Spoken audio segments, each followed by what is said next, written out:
Hello ಸಾಧಕರೇ, welcome to Raghu G K 2026 ಚಾನಲ್ಗೆ ಮತ್ತೆ ನಿಮಗೆಲ್ಲ ಸ್ವಾಗತ. ಇವತ್ತು ನೋಡಿ, ಇಂಪಾರ್ಟೆಂಟ್ ಆಗಿ ನಾನು ಭಾರತ ಸಂವಿಧಾನದ ಭಾಗಗಳು ಮತ್ತು ಅದರ ವಿಧಿಗಳ ಕುರಿತಾಗಿ ತಿಳಿಸ್ಕೊಡೋದಕ್ಕೆ ಬಂದಿದ್ದೇನೆ. ಏನು ಹೇಳಿ, ಸುಮ್ಮನೆ ಬ್ರೀಫ್ ಆಗಿ ಎಲ್ಲವನ್ನ ನೋಡ್ಕೊಂಡು ಹೋಗಿ. ಮೇನ್ ಇಂಪಾರ್ಟೆಂಟ್ ಇದನ್ನ ನೀವು ನೆನ್ನಲ್ಲಿ ಇಟ್ಕೊಂಡ್ರೆ ಪ್ರತಿಯೊಂದು ಎಕ್ಸಾಮಲ್ಲಿ ಯಾವ ಪಾಯಿಂಟ್ ಮೇಲೆ ಕೇಳ್ತಾ ಇದ್ದಾರೆ ಅಂತೇಳಿ ನಿಮಗೆ ಒಂದು ಮೈಂಡಲ್ಲಿ ಒಂದು ಮ್ಯಾಪ್ ಬರುತ್ತೆ. ಅದರ ಪ್ರಕಾರ ನೀವು ಇದನ್ನ ಉತ್ತರಿಸ್ಬೋದು. ನೋಡೋಣ, ಸ್ಟಾರ್ಟ್ ಮಾಡೋಣ. ನೋಡ್ರಿ, ಭಾರತ ಸಂವಿಧಾನದ ಭಾಗಗಳು ಮತ್ತು ವಿಧಿಗಳ ಕುರಿತಾಗಿ ನೋಡೋಣ, ಸರಿನಾ? ಇಂಪಾರ್ಟೆಂಟ್ ಆಗಿ ಯಾವ್ದಾವ್ದು ಭಾಗಗಳು ವಿಧಿಗಳು ಯಾವ್ಯಾವ ಇದಾವಲ್ಲ ಅದ್ರ ಕುರಿತಾಗಿ ಪೂರ್ತಿ ನೋಡ್ಕೊಂಡ್ವಿಯಪ್ಪ ಅಂತಂದ್ರೆ ಒಂದು 10 ಮಿನಿಟ್ಸ್ ಅಲ್ಲಿ ನೀವು ಕಂಪ್ಲೀಟ್ ಆಗಿ ಇದ್ರ ಕುರಿತಾಗಿ ನೀವು ತಿಳಿದುಕೊಳ್ಬಹುದು, ಸರಿನಾ? ನೋಡ್ರಿ, ಒಂದನೇ ಭಾಗ ಏನ್ ಹೇಳುತ್ತೆ ಭಾರತ ಸಂವಿಧಾನದಪ್ಪ ಅಂತಂತಂದ್ರೆ ಒಕ್ಕೂಟ ಮತ್ತು ಅದರ ಭೂಪ್ರದೇಶದ ಕುರಿತಾಗಿ ತಿಳಿಸ್ತದೆ. ಏನ್ ಹೇಳಿ, ಒಕ್ಕೂಟ ಮತ್ತು ಅದರ ಭೂಪ್ರದೇಶದ ಕುರಿತಾಗಿ ತಿಳಿಸ್ತದೆ. ಯಾವ ವಿಧಿಯಿಂದ ಇದು ಸ್ಟಾರ್ಟ್ ಆಗುತ್ತಪ್ಪ ಅಂತಂತಂದ್ರೆ 1ನೆಯ ವಿಧಿಯಿಂದ 4ನೆಯ ವಿಧಿಯವರೆಗೆ ಈ ಭಾಗ 1 ತಿಳಿಸ್ಕೊಡ್ತದೆ. ಮುಂದುವರೆದು ನೋಡ್ರಿ, ಭಾಗ 2 ಏನ್ ಹೇಳುತ್ತಪ್ಪ ಅಂದ್ರೆ ಪೌರತ್ವ, ಸಿಟಿಜನ್ಶಿಪ್, ನಾಗರಿಕತ್ವ. ಏನ್ ಹೇಳಿ, ನಾಗರಿಕತ್ವ. ಇದ್ರ ಮೇಲೆ ಭಾಗ 2 ಪೂರ್ತಿಯಾಗಿ ಅಧ್ಯಯನ ಮಾಡುತ್ತೆ.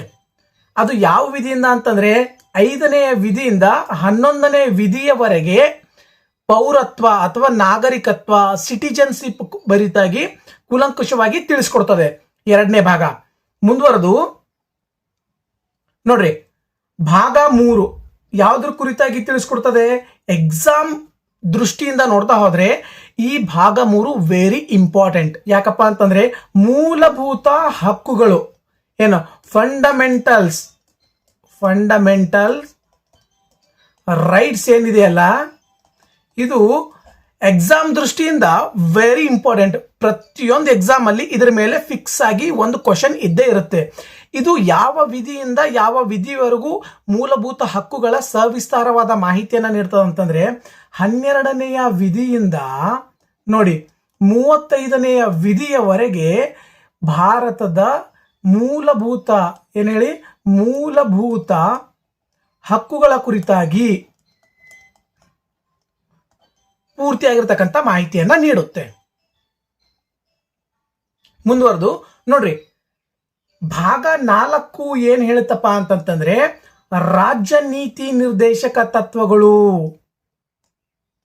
ಏನ್ ಹೇಳಿ, ರಾಜ್ಯ ನೀತಿ ನಿರ್ದೇಶಕ ತತ್ವಗಳ ಕುರಿತಾಗಿ ಭಾಗ 4 ಹೇಳುತ್ತೆ. ವಿಧಿ ಯಾವ್ದ್ರಿಂದ ಯಾವ್ದಪ್ಪ ಅಂತಂದ್ರೆ 36ನೆಯ ವಿಧಿಯಿಂದ 51ನೆಯ ವಿಧಿಯವರೆಗೆ ನಾವು ಭಾರತದ ರಾಜ್ಯ ನೀತಿ ನಿರ್ದೇಶಕದ ತತ್ವಗಳ ಕುರಿತಾಗಿ ನಾವು ಇಲ್ಲಿ ತಿಳಿದುಕೊಳ್ಬೇಕು, ಸರಿನಾ? ಮುಂದುವರೆದು ಸಂವಿಧಾನದ ಭಾಗದ 4A ಏನ್ ಹೇಳುತ್ತೆ? ಮೂಲಭೂತ ಕರ್ತವ್ಯಗಳು, ಫಂಡಮೆಂಟಲ್ ಡ್ಯೂಟೀಸ್ ಕುರಿತಾಗಿ ಭಾರತ ಸಂವಿಧಾನದ 4A ವಿಧಿಯು ತಿಳಿಸ್ಕೊಡ್ತದೆ. ನೋಡ್ರಿ, ಇದು 51ನೇ A ವಿಧಿಯು ಮೂಲಭೂತ ಕರ್ತವ್ಯಗಳ ಕುರಿತಾಗಿ ಸವಿಸ್ತಾರವಾದಂತಹ ಮಾಹಿತಿಯನ್ನ ನೀಡುತ್ತೆ. ಯಾವುದು? 51A ವಿಧಿ. ನೋಡ್ರಿ, ಅದೇ ರೀತಿ ಮುಂದುವರೆದು 5ನೇ ಭಾಗ ಏನ್ ಹೇಳುತ್ತಪ್ಪ ಅಂತಂತಂದ್ರೆ ಒಕ್ಕೂಟ ಸರ್ಕಾರ ಅಂದ್ರೆ ಕೇಂದ್ರ ಸರ್ಕಾರದ ಕುರಿತು. ಏನ್ ಹೇಳಿ, ಕೇಂದ್ರ ಸರ್ಕಾರದ ಕುರಿತಾಗಿ ವಿಧಿ 52ರಿಂದ 151ರವರೆಗೆ ತಿಳಿಸ್ಕೊಡ್ತದೆ. ಇದನ್ನು ಕೂಡ ಎಕ್ಸಾಮ್ ದೃಷ್ಟಿಯಿಂದ ವೆರಿ ಇಂಪಾರ್ಟೆಂಟು, ಸರಿನಾ? ಕೇಂದ್ರ ಸರ್ಕಾರ, ನೀವು ಕೇಂದ್ರ ಸರ್ಕಾರದ ಬಗ್ಗೆ ಯಾವುದಾದ್ರೂ ವಿಧಿ ಕೇಳಿದ್ರಪ್ಪ ಅಂತಂದ್ರೆ ಅದು 52ರಿಂದ 152ರ ವಿಧಿಯವರೆಗೆ ಮಾತ್ರ ಅಲ್ಲಿ ಬಂದಿರುತ್ತೆ. ನೆಕ್ಸ್ಟ್ ನೋಡೋಣ, 6ನೇ ಭಾಗ ಏನ್ ಹೇಳುತ್ತೆ? ಭಾಗ 6 ಇದು ರಾಜ್ಯಗಳು ಅಂದ್ರೆ ರಾಜ್ಯ ಸರ್ಕಾರದ ಕುರಿತಾಗಿ. ಏನ್ ಹೇಳಿ, ರಾಜ್ಯ ಸರ್ಕಾರದ ಕುರಿತಾಗಿ ಪೂರ್ತಿ ಮಾಹಿತಿಯನ್ನ ನೀಡ್ತದೆ. ರಾಜ್ಯಕ್ಕೆ ಸಂಬಂಧಿಸಿರ್ತಕ್ಕಂಥ ಯಾವುದಾದ್ರೂ ವಿಧಿ ಏನಾದ್ರೂ ಇತ್ತಪ್ಪ ಅಂದ್ರೆ 152ರಿಂದ 237 ವಿಧಿಯವರೆಗೆ ಪೂರ್ತಿಯಾಗಿರ್ತಕ್ಕಂಥ ಮಾಹಿತಿಯನ್ನ ಭಾಗ 6ರಲ್ಲಿ ಕೊಡ್ತದೆ. ನೆಕ್ಸ್ಟ್ ಮುಂದುವರೆದು ಭಾಗ 7 ಅಂತಂತಂದ್ರೆ ಇದು ರದ್ದುಗೊಂಡಿದೆ. ಇದು ಪಾರ್ಟ್ ಬಿ ವಿಷಯಕ್ಕೆ ಸಂಬಂಧಿಸಿರ್ತಕ್ಕಂತಹ ಕೆಲವೊಂದು ವಿಷಯಗಳನ್ನ ಇದರಲ್ಲಿ ರದ್ದುಪಡಿಸಿದ್ದಾರೆ. ಇದು ಯಾವ ವಿಧಿಯ ಕುರಿತಾಗಿ ತಿಳಿಸ್ಕೊಡ್ತಿತ್ತಪ್ಪ ಅಂತಂದ್ರೆ 238ನೇ ವಿಧಿ ಏನಾದ್ರೂ ಇತ್ತಪ್ಪ ಅಂದ್ರೆ ಅದು 7ನೇ ಭಾಗದ ಕುರಿತಾಗಿ ಪೂರ್ಣವಾಗಿರ್ತಕ್ಕಂಥ ಮಾಹಿತಿಯನ್ನ ನೀಡ್ತದೆ. ಅದೇ ರೀತಿ ಭಾಗ 8 ನೋಡ್ರಿ, ಕೇಂದ್ರಾಡಳಿತ ಪ್ರದೇಶಗಳು ಯಾವ್ಯಾವ ಇದಾವಲ್ಲ, ಕೇಂದ್ರಾಡಳಿತ ಪ್ರದೇಶಗಳ ಬಗ್ಗೆ ಏನಾದ್ರೂ ಪೂರ್ತಿ ಮಾಹಿತಿಯಪ್ಪ ಅಂತಂದ್ರೆ ಭಾರತ ಸಂವಿಧಾನದ 239ರಿಂದ 242 ವಿಧಿಯವರೆಗೆ ಕೂಲಂಕಷವಾಗಿ ತಿಳಿಸ್ತದೆ. ಎಷ್ಟು? 239ರಿಂದ 242 ಮುಂದುವರೆದು ನೋಡ್ರಿ, ಭಾಗ 9 ಏನ್ ಹೇಳುತ್ತಾ? ಪಂಚಾಯತ್ಗಳ ಬಗ್ಗೆ ಹೇಳುತ್ತೆ. ಏನು? ಪಂಚಾಯತ್ ಸಂಸ್ಥೆಗಳ ಬಗ್ಗೆ.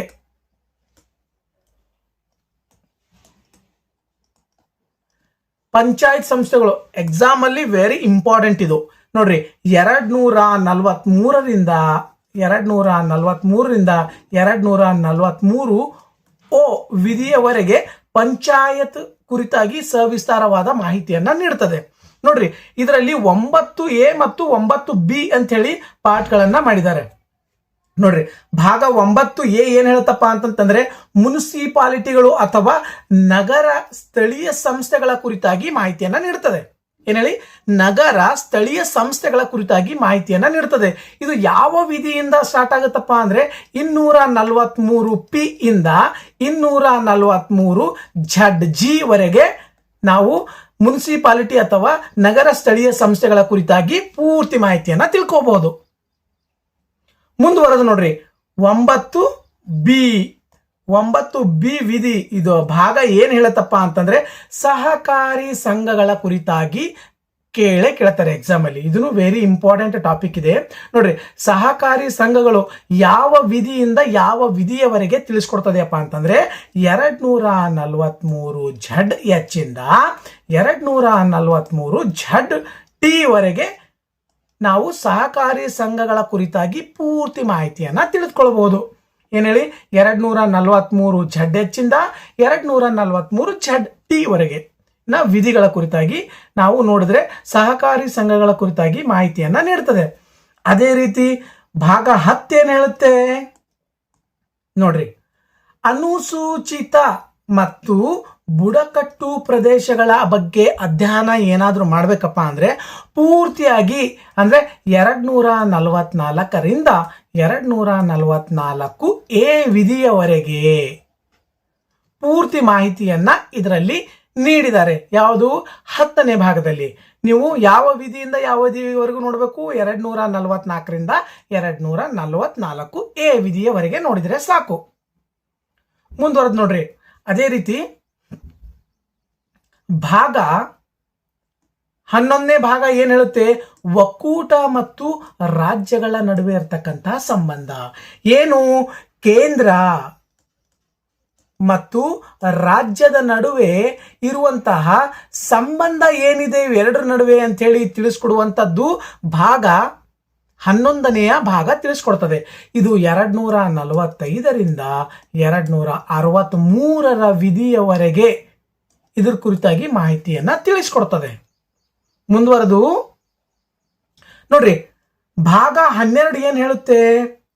ಸಂವಿಧಾನದ ಭಾಗ ಹಣಕಾಸು, ಆಸ್ತಿ, ಒಪ್ಪಂದಗಳು ಮತ್ತು ದಾವೆಗಳ ಕುರಿತಾಗಿ ನಾವು ತಿಳಿದುಕೊಳ್ಬೇಕಂದ್ರೆ 264ರಿಂದ 300A ವಿಧಿಯವರೆಗೆ ನಾವು ಪೂರ್ತಿಯಾಗಿ 12ನೆಯ ಭಾಗದ ಕುರಿತಾಗಿ ತಿಳಿದುಕೊಳ್ಬಹುದು. ನೆಕ್ಸ್ಟ್ ಮುಂದುವರೆದು ಭಾಗ 13 ಏನ್ ಹೇಳುತ್ತೆ? ವ್ಯಾಪಾರ ಮತ್ತು ವಾಣಿಜ್ಯ ಭಾರತ ದೇಶದ ಒಳಗಡೆ ಮಾಡುವಂತಹ ವ್ಯಾಪಾರ ಮತ್ತು ವಾಣಿಜ್ಯದ ಕುರಿತಾಗಿ ತಿಳಿಸ್ಕೊಡುವಂತಹ ವಿಧಿ ಯಾವುದಪ್ಪ ಅಂತಂತಂದ್ರೆ 301ರಿಂದ 307ರ ವಿಧಿಯವರೆಗೆ ಭಾರತ ದೇಶದೊಳಗಿನ ವ್ಯಾಪಾರ ಮತ್ತು ವಾಣಿಜ್ಯದ ಕುರಿತಾಗಿ ಪೂರ್ಣವಾದ ಮಾಹಿತಿಯನ್ನ ನೀಡುತ್ತೆ. ಮುಂದುವರೆದು 14ನೇ ವಿಧಿ ಏನ್ ಹೇಳುತ್ತೆ ನೋಡ್ರಿ. 14ನೇ ವಿಧಿ ಒಕ್ಕೂಟ ಮತ್ತು ರಾಜ್ಯಗಳ ಸೇವೆಗಳ ಕುರಿತಾಗಿ ತಿಳಿಸ್ಕೊಡ್ತದೆ. ಒಕ್ಕೂಟ ಮತ್ತು ರಾಜ್ಯಗಳ ಸೇವೆ KPSC ಆಗಲಿ UPSC ಆಗಲಿ ಇದ್ರ ಕುರಿತಾಗಿ ಪೂರ್ಣವಾಗಿರ್ತಕ್ಕಂಥ ಮಾಹಿತಿ, ಕೇಂದ್ರ ಮತ್ತು ರಾಜ್ಯದ ಆಡಳಿತ ಸೇವೆಗಳ ಕುರಿತಾಗಿ ಪೂರ್ತಿಯಾದ ಮಾಹಿತಿಯನ್ನ ಯಾವುದು ನೀಡುತ್ತಾ ಅಂತಂದ್ರೆ ಭಾಗ 14 ಇದರ ಕುರಿತು ಮಾಹಿತಿಯನ್ನ ನೀಡುತ್ತೆ. ಯಾವ ವಿಧಿಯಿಂದ ಯಾವ ವಿಧಿಯವರೆಗೆ ನೀಡುತ್ತದೆಯಪ್ಪ ಅಂತಂದ್ರೆ 308ರಿಂದ 323ರ ವಿಧಿಯವರೆಗೆ ನಾವು ಭಾರತ ದೇಶದ ಅಂದ್ರೆ ಕೇಂದ್ರ ಸರ್ಕಾರ ಮತ್ತು ರಾಜ್ಯ ಸರ್ಕಾರದಲ್ಲಿರುತ್ತಲ್ಲ, ಕೇಂದ್ರದ ಆಡಳಿತ ವ್ಯವಸ್ಥೆಯ ಕುರಿತು ಮತ್ತು ರಾಜ್ಯದ ಆಡಳಿತ ವ್ಯವಸ್ಥೆಯ ಸೇವೆಗಳ ಕುರಿತಾಗಿ ಮಾಹಿತಿಯನ್ನ ತಿಳಿದುಕೊಡುತ್ತದೆ. ನೆಕ್ಸ್ಟ್ ಏನ್ ಹೇಳುತ್ತೆ 14A ವಿಧಿ ಏನ್ ಹೇಳುತ್ತೆ ಭಾಗ 14A ಭಾಗಪ್ಪ ಅಂತಂತಂದ್ರೆ ನ್ಯಾಯಮಂಡಳಿಗಳ ಕುರಿತಾಗಿ ಏನ್ ಹೇಳಿ ಮಂಡಳಿಗಳ ಕುರಿತಾಗಿ ಪೂರ್ಣವಾದಂತಹ ಮಾಹಿತಿಯನ್ನ 323A ಇಂದ 323B ವಿಧಿಯವರೆಗೆ ಈ 14A ವಿಧಿಯ ಕುರಿತಾಗಿ ತಿಳಿಸಿಕೊಡ್ತದೆ. ಮುಂದುವರೆದು ಭಾಗ 15 ಏನ್ ಹೇಳುತ್ತೆ ಚುನಾವಣೆಗಳು ಏನ್ ಹೇಳಿ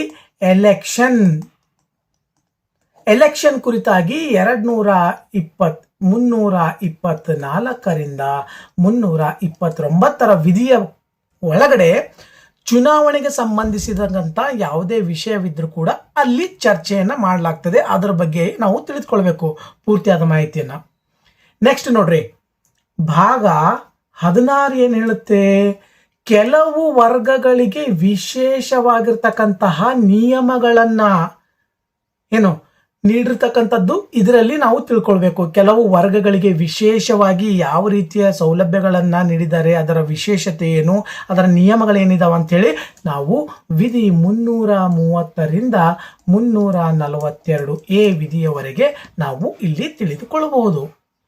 ನೆಕ್ಸ್ಟ್ 17ನೆಯ ಭಾಗ ಏನ್ ಹೇಳುತ್ತಪ್ಪ ಅಂದ್ರೆ ಅಧಿಕೃತವಾಗಿರ್ತಕ್ಕಂತಹ ಭಾಷೆ ಅಂತ ನಿಮಗೆ ಏನಾದರೂ ಯಾವುದಾದ್ರೂ ಕ್ವಶನ್ ಪೇಪರ್ ಅಲ್ಲಿ ಬಂದ್ರೆ ಭಾರತ ಸಂವಿಧಾನಕ್ಕೆ ಸಂಬಂಧಪಟ್ಟಂತೆ ಅದು ನೀವು 17ನೆಯ ಭಾಗದಲ್ಲಿ ಬರುತ್ತೆ ಅಂತೇಳಿ ತಿಳ್ಕೊಳ್ಬೇಕು. ಯಾವ ವಿಧಿ 343ರಿಂದ 351ರ ವಿಧಿ ಇದೆಯಲ್ಲ, ಈ ವಿಧಿಗಳು ಅಧಿಕೃತವಾಗಿರ್ತಕ್ಕಂಥ ಭಾಷೆಗಳ ಪೂರ್ತಿ ಮಾಹಿತಿಯನ್ನ ನೀಡುತ್ತೆ. ನೋಡ್ರಿ ಮುಂದುವರೆದು 18ನೆಯ ವಿಧಿ ಏನ್ ಹೇಳುತ್ತೆ, 18ನೆಯ ಭಾಗ ಏನ್ ಹೇಳುತ್ತಪ್ಪ ಅಂತಂದ್ರೆ ತುರ್ತು ಉಪಬಂಧಗಳು. ತುರ್ತು ಪರಿಸ್ಥಿತಿಯಲ್ಲಿ ಏನೇನು ಕ್ರಮಗಳನ್ನ ಕೈಗೊಳ್ಳಲಾಗ್ತದೆ, ಯಾವ ಸಂದರ್ಭದಲ್ಲಿ ತುರ್ತು ಪರಿಸ್ಥಿತಿ ಆಯಿತು, ಅದ್ರ ಬಗ್ಗೆ ಪೂರ್ತಿಯಾದ ಮಾಹಿತಿಯನ್ನ ನಾವು 352ರಿಂದ 360ರ ವಿಧಿಯ ಕುರಿತಾಗಿ ನಾವು ನೋಡಿದ್ರೆ ತುರ್ತು ಪರಿಸ್ಥಿತಿಗಳ ಕುರಿತಾಗಿ ಪೂರ್ತಿಯಾದ ಮಾಹಿತಿಯನ್ನ ಇಲ್ಲಿ ತಿಳಿದುಕೊಳ್ಬಹುದು. ತುರ್ತು ಪರಿಸ್ಥಿತಿ ಅಂದ್ರೆ ನಿಮಗೆ ನೆನಪಿಗೆ ಬರ್ಬೇಕಾಗಿರೋದು ಯಾವುದು ಭಾಗ 18. ವಿಧಿ ಯಾವುದು 352ರಿಂದ 360ನೆಯ ವಿಧಿ. ನೋಡ್ರಿ 19ನೇದು ಭಾಗ ಏನ್ ಹೇಳುತ್ತಪ್ಪ ಅಂತಂದ್ರೆ ಇತರೆ ವಿಷಯಗಳಿಗೆ ಅಂದ್ರೆ ವಿವಿಧ ವಿಷಯಗಳ ಕುರಿತಾಗಿ ಮಾಹಿತಿಯನ್ನ ನೀಡ್ತದೆ. ಇದು 361ರಿಂದ 367ರ ವಿಧಿಯ ಕುರಿತಾಗಿ ತಿಳಿಸ್ಕೊಡ್ತದೆ. ಯಾವುದು ಭಾಗ 19. ನೋಡ್ರಿ ಭಾಗ 20 ಏನ್ ಹೇಳುತ್ತೆ, ಭಾಗ 20 ಏನ್ ಹೇಳುತ್ತಪ್ಪ ಅಂತಂದ್ರೆ ಸಂವಿಧಾನದ ತಿದ್ದುಪಡಿ. ಪ್ರತಿಯೊಂದು ಎಕ್ಸಾಮ್ ಅಲ್ಲೂ ಒಂದು ಫಿಕ್ಸೆಡ್ ಕ್ವಶನ್ ಇರುತ್ತೆ ಸಂವಿಧಾನದ ತಿದ್ದುಪಡಿಯ ಕುರಿತಾಗಿ. ನೋಡ್ರಿ ಸಂವಿಧಾನ ತಿದ್ದುಪಡಿ ಅಂದ್ರೆ ನಿಮಗೆ ಮೊದಲು ನೆನಪಿಗೆ ಬರಬೇಕಾಗಿರೋದು 20ನೆಯ ಭಾಗ. ಯಾವ ವಿಧಿ 368 ವಿಧಿ ಇದೆಯಲ್ಲ, ಈ ವಿಧಿ ನಮ್ಮ ಭಾರತ ಸಂವಿಧಾನದ ತಿದ್ದುಪಡಿಯ ಕುರಿತಾಗಿ ತಿಳಿಸ್ಕೊಡ್ತದೆ. ಇದರ ಮಾಹಿತಿಯನ್ನ ನೋಡೋಣ. ನೋಡ್ರಿ ಮುಂದುವರೆದು 21ನೆಯ ಭಾಗ ಏನು ಹೇಳುತ್ತಪ್ಪ ಅಂತಂದ್ರೆ ತಾತ್ಕಾಲಿಕ, ಸಂಕ್ರಮಣ ಮತ್ತು ವಿಶೇಷ ಉಪಬಂಧಗಳ ಕುರಿತಾಗಿ ಇಲ್ಲಿ ತಿಳಿಸ್ಕೊಡ್ತದೆ. ಯಾವುದು 21ನೇ ಭಾಗ 369ರಿಂದ 392ನೆಯ ವಿಧಿಗಳು ಈ ಭಾಗ 21ರ ಕುರಿತಾಗಿ ತಾತ್ಕಾಲಿಕ ಮತ್ತು ಸಂಕ್ರಮಣ ಮತ್ತು ವಿಶೇಷವಾಗಿರ್ತಕ್ಕಂಥ ಉಪಬಂಧಗಳ ಕುರಿತಾಗಿ ಪೂರ್ತಿಯಾಗಿರ್ತಕ್ಕಂಥ ಮಾಹಿತಿಯನ್ನ ನೀಡುತ್ತದೆ. ಮುಂದುವರೆದು 22ನೆಯ ಭಾಗ ಏನು ಹೇಳುತ್ತೆ, ಸಂಕ್ಷಿಪ್ತ ಶೀರ್ಷಿಕೆ, ಆಮೇಲೆ ಜಾರಿಗೆ ಬರುವುದು ಮತ್ತು ಹಿಂದಿ ಭಾಷೆಯಲ್ಲಿ ಅಧಿಕೃತ ಪಠ್ಯ ಮತ್ತು ಅದನ್ನ ರದ್ದುಗೊಳಿಸುವಿಕೆ, ಇದರ ಕುರಿತಾಗಿ ತಿಳಿಸ್ಕೊಡ್ತದೆ. ನೋಡ್ರಿ, ಅಧಿಕೃತವಾಗಿ ಸಂವಿಧಾನ ಹಿಂದಿ ಭಾಷೆಯಲ್ಲಿ ಅಧಿಕೃತವಾಗಿರ್ತಕ್ಕಂಥ ಪಠ್ಯ ಇದ್ದದ್ದನ್ನ ಮತ್ತೆ ಮುಂದೆ ರದ್ದುಪಡಿಸಿದ ಕುರಿತಾಗಿ ಯಾವ ಭಾಗ ಹೇಳುತ್ತೆ, 22ನೇ ಭಾಗ. ಯಾವ ವಿಧಿ, 393ರಿಂದ 395ನೇ ವಿಧಿಯ ಕುರಿತಾಗಿ ಪೂರ್ತಿ ತಿಳಿಸ್ಕೊಡ್ತದೆ. ಎಷ್ಟು ಟೋಟಲ್ ಆಗಿ 22 ಭಾಗಗಳನ್ನ ಭಾರತ ಸಂವಿಧಾನವು ಹೊಂದಿದೆ. ಅದರಲ್ಲಿ ನಾವು ಪೂರ್ತಿಯಾಗಿ ಮಾಹಿತಿಯನ್ನ ತಿಳಿದುಕೊಂಡ್ವಿ. ನೋಡ್ರಿ, ಜಸ್ಟ್ ಇಂಪಾರ್ಟೆಂಟ್ ಆಗಿ ನೀವು ಈ ಭಾಗಗಳು ಮತ್ತು ಯಾವ ವಿಧಿಗಳು ಬರ್ತಾವ ಅಂತೇಳಿ ನೀವು ನೆನಪಿನಲ್ಲಿ ಇಟ್ಕೊಂಡಿದ್ದೆ ಆದ್ರೆ ನೀವು ಪರೀಕ್ಷೆಯಲ್ಲಿ ಆರಾಮಾಗಿ ಯಾವ ಟಾಪಿಕ್ ಮೇಲೆ ಪ್ರಶ್ನೆಯನ್ನ ಕೇಳಿದ್ದಾರೆ ಅಂತೇಳಿ ನಿಮಗೆ ಅರ್ಥ ಆಗ್ತದೆ. ನೋಡ್ರಿ, ಇದು ಕ್ಲಾಸ್ 1 ಆಗಿದೆ. ನೀವು ಇದೇ ರೀತಿ ಹೆಚ್ಚಿನ ವಿಡಿಯೋಗಳಿಗಾಗಿ ನಮ್ಮ ರಘು GK 2026 ಚಾನಲ್ಗೆ ಸಬ್ಸ್ಕ್ರೈಬ್ ಮಾಡ್ಕೊಳ್ರಿ, ಲೈಕ್ ಮಾಡ್ರಿ, ಶೇರ್ ಮಾಡ್ರಿ. ನೀವು ಪೂರ್ತಿಯಾಗಿ ಭಾಗ 1ರಿಂದ ಭಾಗ 22ರವರೆಗೆ ಪೂರ್ತಿ ಮಾಹಿತಿಯನ್ನ ತಿಳಿದುಕೊಳ್ರಿ. ಇದು ಇಂಪಾರ್ಟೆಂಟ್. ಈ ಕ್ಲಾಸ್ಗಳನ್ನ ರೆಗ್ಯುಲರ್ ಆಗಿ ನಾನು ಮಾಡ್ತಾ ಇರ್ತೀನಿ. ನೀವು ಕಂಪಲ್ಸರಿಗೆ ಈ ಕ್ಲಾಸ್ಗಳನ್ನ ನೋಡಿದ್ರೆ ಆದಷ್ಟು ಬೇಗ ಕನ್ಫರ್ಮ್ ಆಗಿರುವಂತಹ ಹುದ್ದೆಗಳಿಗೆ ನೀವು ಪರೀಕ್ಷೆಯ ತಯಾರಿಯನ್ನ ಮಾಡ್ಕೊಳ್ಬಹುದು. ಅಲ್ಲಿವರೆಗೂ ಥ್ಯಾಂಕ್ ಯು.